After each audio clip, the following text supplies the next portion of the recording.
Hello, everyone. Welcome back. Hope you're well. You know, it's one thing I can't stand, really can't stand, and that's organizations who attempt to dictate everything you say, everything you do, and everything you believe. They really are awful. And the main one that I want to, center in on with this particular video is political unions or unions of countries whose sole aim is to dictate to the populace, everything we do and everything we say. Now, one of the ones that's fallen in my lifetime is the Soviet Union, the USSR. You know, you had Russia, you had Belarus, and you had, I think it was somewhere around 16, 17 countries in total. I might be slightly off there. Leave a comment and let me know how far out I am. That were all in that Soviet bloc. And then at some point it fell, and Russians could once again call themselves Russian instead of Soviet. Polish could be Polish instead of Soviet. Belarusians could be Belarusians instead of Soviet. And up until that point, you were told you had to be a nationality. You were told where you could go, what you could do, what you could say, what you read, what you watched, what you believed, who your friends were. Controls at every single stage. If you have a look at Britain, if you have a look at the United Kingdom, it's another example of a union, a statutory political union. And the similarities, if you actually step back and look, are very, very scary. Very, very scary, because there's more in common with the two than you think. You know, we have some great countries in the United Kingdom. We have England, we have Scotland, we have Wales, we have Ireland, Northern Ireland particularly, being in the United Kingdom. And all of those are locked in this statutory union, the United Kingdom, controlled by a British state who want to control everything you say, everything you do, your freedom, everything you watch, everything you listen to, who you socialize with, how much money you're allowed to earn, the flow of the information, and overall what we are allowed to do, and trying to destroy and smooth over our own laws, our own rights, our own God-given rights. And you end up with a generation of people that don't know any different. Again, very scary. If we turn our attention to the EU, I voted Brexit. I wanted to leave the EU. And the very simple reason I wanted to leave the EU is because I wanted my member of parliament elected by me to represent my grievances, my views and my opinions in the Commons, which at the end of the day is our domain. And I felt that with what was going on with the EU, that wasn't happening. And we are being dictated to by an external union of countries who are trying to dictate everything that goes on within. Now, one of the big things, one of the big problems with all of this is the flow of information. Now, unlike the Soviet Union many years ago and the United Kingdom many years ago, obviously the situation has changed now. We have so much more information available to us by virtue of the internet. It's very, very different, very, very different indeed. What we have to realize is we can find out so much more than we could before by virtue of just looking up something like on X. Now let's talk about X.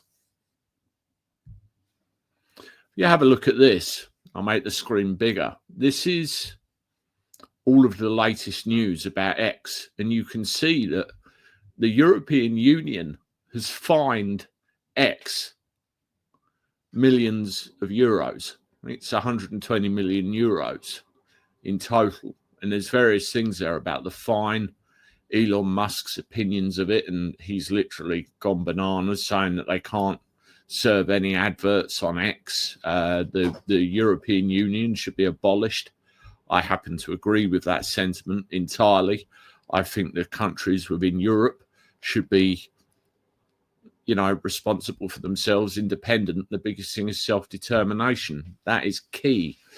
People have got to wake up.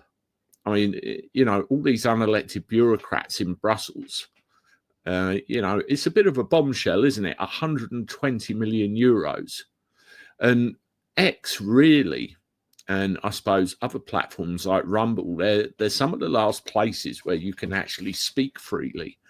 You can speak your mind, and you're not subject to that kind of big brother looking over your shoulder, And Elon Musk has turned Twitter into more of an area where people can talk rather than an echo chamber for one particular side of the political coin. Now, what the EU are going down, they call it the Digital Services Act. And, like anything, it sounds harmless, but it isn't really, is it? But if you dig into it, the fine isn't really about transparency, or another thing they're talking about is the checkmarks that people have. That's just a cover story. That's a smokescreen. Now, what's really going on is X refuses to bow down to the EU's demands for total control over what you see, say, and share, as we were talking about earlier on. Now, before Musk,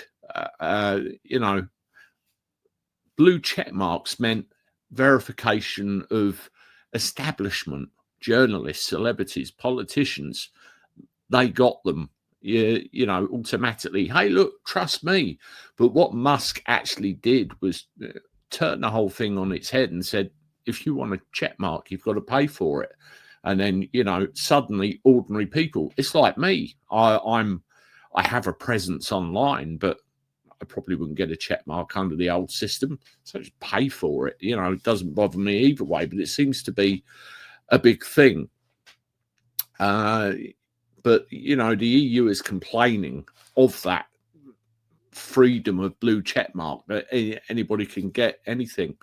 And the other thing as well that has really got the EU's goat is the fact that they want X to hand over ad data and research access, like it's their property. Brussels wants to get its hands on everything. So, who said what, who's posted what, who's looking at that. And they want to badge anything they don't like as disinformation. And do you know what Elon Musk has called it? Bullshit. Absolute bullshit. And he's dead right, isn't he? And, the fine really is pocket change for X. It's like a shot across the bow, really. And Musk won't put up with it.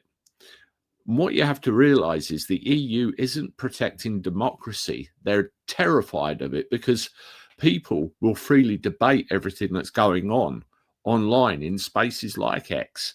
And that's why they're raiding homes in Germany for hate posts. They're arresting people in this country for putting silly memes on. And now they're finding American companies as well, like X, for daring to host unfiltered speech.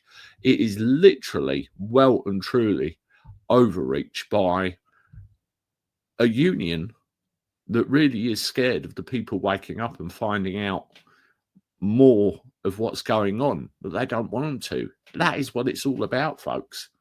So when you hear me talk about the rights of the people, self-determination, sovereignty for our own countries and not these unions, that's just one big example of why I say what I do. Well, thanks for listening, everybody. Let me know what you think. Hit the like button, subscribe to the channel, share my stuff. As always, I look forward to talking to you soon. Toodaloo.